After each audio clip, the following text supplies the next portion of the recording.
Krishna Krishna Hare Hare Hare Rama Krishna. All of you please wake up.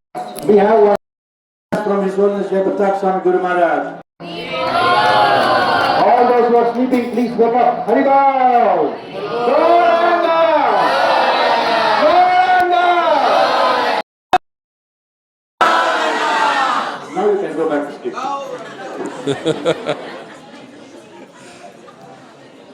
So to get mercy of Lord Chaitanya Mahaprabhu in Nabadwip Dham, you have to dance in Sankirtan. That's why Lord Chaitanya is known as Dancing God. And there is another God given by Srila Prabhupada to us, is Lord Jagannath. Lord Jagannath is eating God.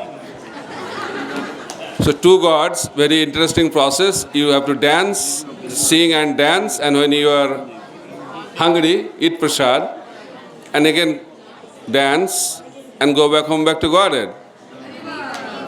But those who are sleeping like that, they will stay back and enjoy the sleeping. That's why process is Harinam Sankirtan. Because Lord knows in Kali Yuga, in any spiritual practice, we will sleep. During japa, we sleep. And during katha, we sleep. But it's very difficult to sleep during dancing. We generally sleep by lying down. Some are doing that here. Some can sleep by sitting down. And there are some exceptional devotees, they can also sleep standing. I have seen in Mangalarati in Mayapur, some devotees, they stand in front of Radha Madhav and sleep. Very specialized souls. But you cannot sleep and dance. I don't think it's possible. That's why Harinam Sankirtan is the process. And Mahaprabhu used to do that. Daytime he used to dance on the street, and night time he used to dance in Srivas Angan. That's why he is dancing God. And no time for sleeping. Gauranga Mahaprabhu does not sleep. Jagannath cannot sleep. And Krishna also doesn't sleep. So therefore, in order to get the mercy of these lords, we have to be awake. Somebody asked Prabhupada, how we can think of Krishna while sleeping? So Prabhupada said, what you are thinking while you are awake. It's very difficult to remain awake during japa, but we want to think of Krishna during sleeping. We have a very lofty desire. But we have to practice. The austerity is to remain awake during japa, during katha. So I know you are very tired, but try to be awake. Hare Krishna. Srivas Thakur is a glorious devotee. That's why Mahaprabhu chose his house as the Sankirtan headquarter in Nabadwip Dham. It is non-different from the Rasasthalis of Vrindavan. In Dwapar Yuga, Krishna danced with the gopis. And in Mahaprabhu's Leela, Mahaprabhu danced with the gopis in male form.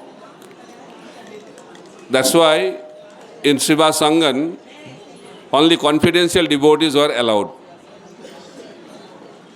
And Srivas Angan is also situated in Antardip.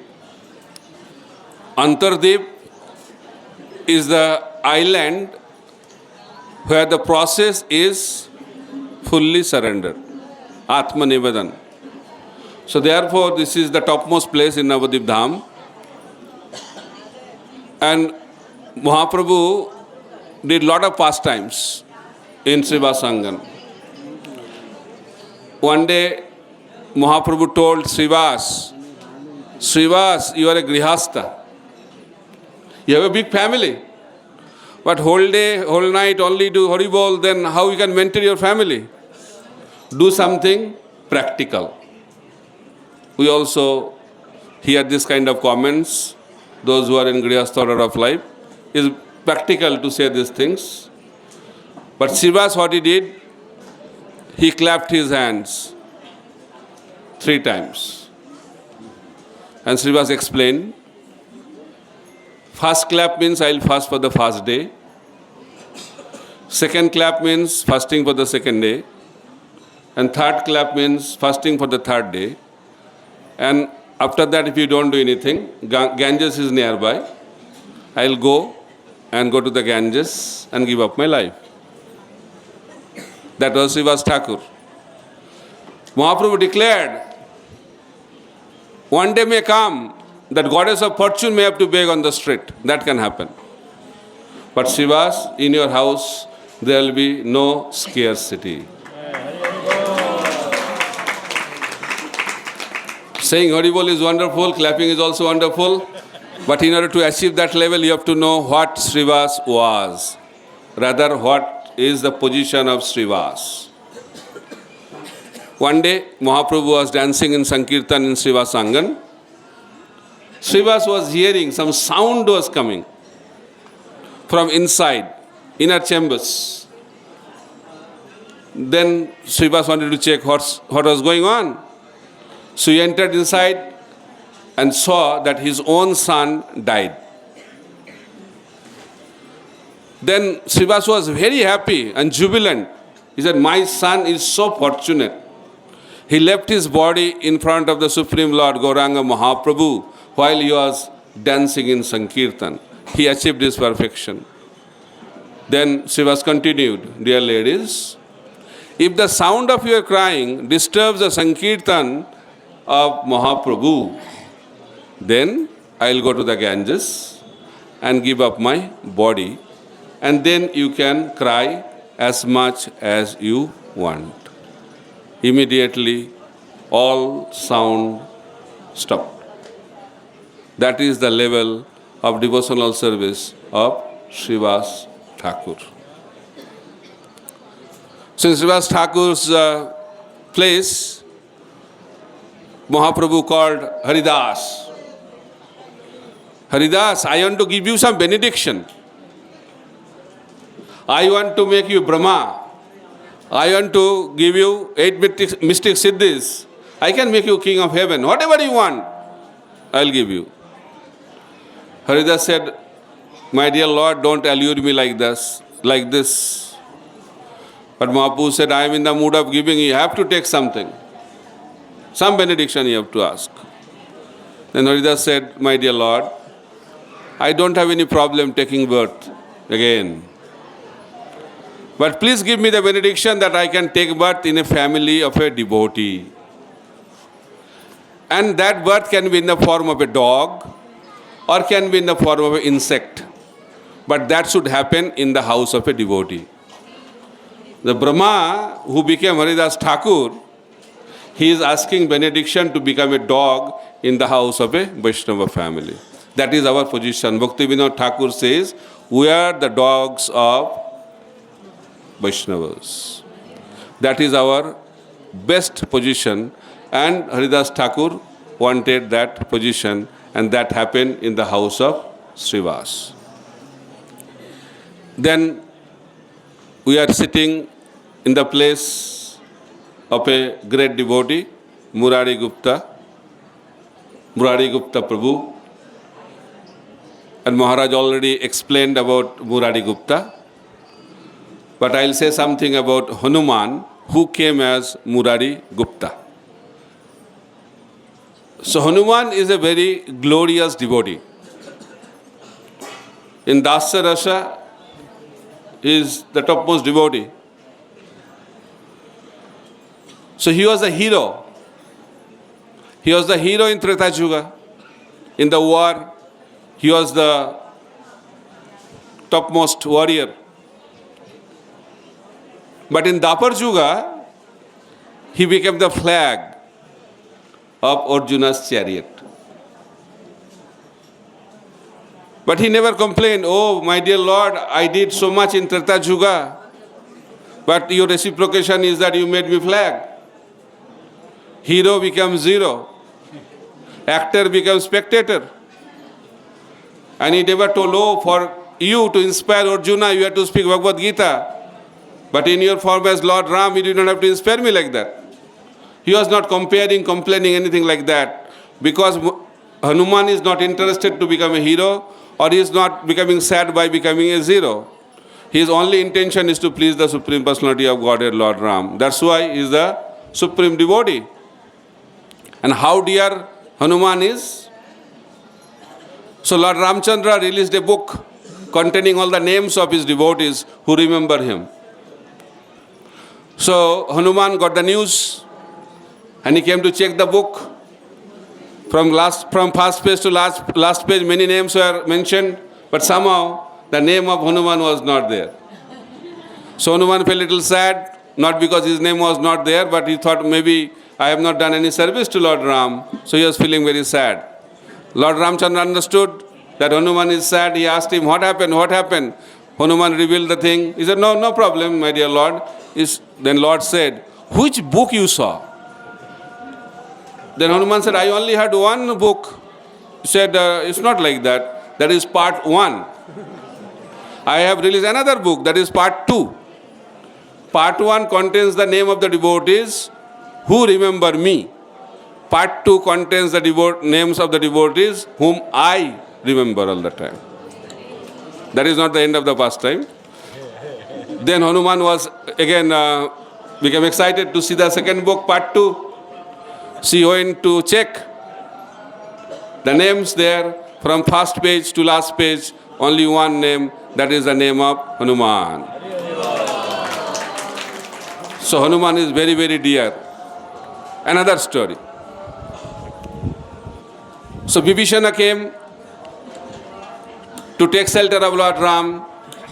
Enemy camp during war, giving shelter from a person, enemy camp is very, very dangerous. Everybody told Lord Ram, please be very careful, don't give him shelter.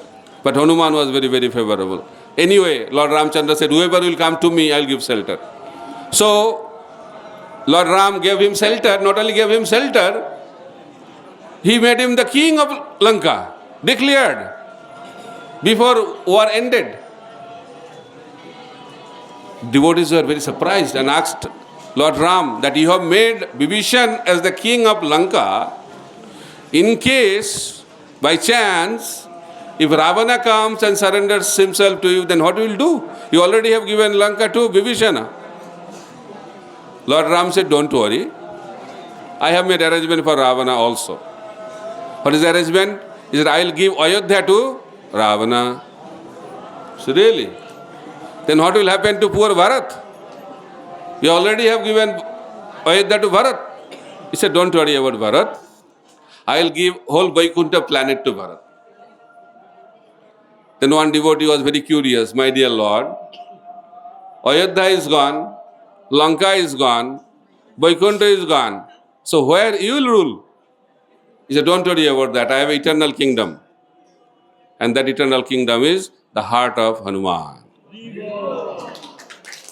That is the relationship between Hanuman and Lord Ram. So Hanuman came successful. He found out Sita Devi. And Lord Ram was in anxiety, very much anxiety. Then interestingly, when he came, how he reported that mission was successful. He told in English, I don't know which language you spoke to him, he said, found Sita I. Found Sita I. That is the way Hanuman communicated to Lord Ram. Very, very deep statement. Generally, we have a tendency to impress the master. I have done it. So, I came last. And Lord Ram was in anxiety, whether he could found or not. That's why immediately he gave relief to Lord Ram. Found.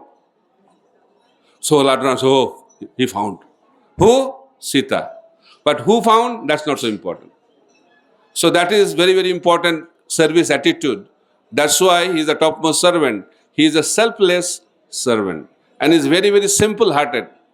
Once, Sita Devi was putting sindur, and Hanuman was looking at her like this. And Sita Devi was a little uncomfortable because Hanuman is a brahmachari, no? So Sita Devi asked, what you are looking at? He said, no, I am seeing, what are you putting there?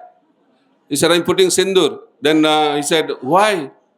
He said, if I put sindur on that place, then Lord Ramchandra become very pleased. So really? Then Hanuman started thinking, little bit of sindur, so much pleasing. So what he did, he covered the whole body with sindur and came to Lord Ram, and everybody was laughing, and Lord Ramchandra understood the intention of Hanuman. That's why you see the form of Hanuman is always covered with sindur, because that is for the purpose of pleasing Lord Sri Ramachandra. So this is very, very important principle that we should be simple-hearted. Simplicity is Vaishnavism. But in Kali Yuga, whatever we speak, whatever we think, and whatever we do, all are different. Very difficult to understand what's going on. But a devotee should be very simple. Sometimes people think simple means he's poor, he's from village, he's not educated, means he's a simple devotee. That is the concept I hear from many devotees also. He's a very simple devotee, simple background. Simplicity is not like that. Simplicity means what is inside, that should be the outside. And Vaishnava means simplicity. Simplicity is Vaishnavism, Bhaktivinoda Thakur explains. So this is very, very important principle. Although he was such a glorious devotee, so famous, but he was very, very simple, grounded. Because time is limited, time is over, and translation is also taking a long time. So I'll end here. Thank you very much. Srila Prabhupada ki jai.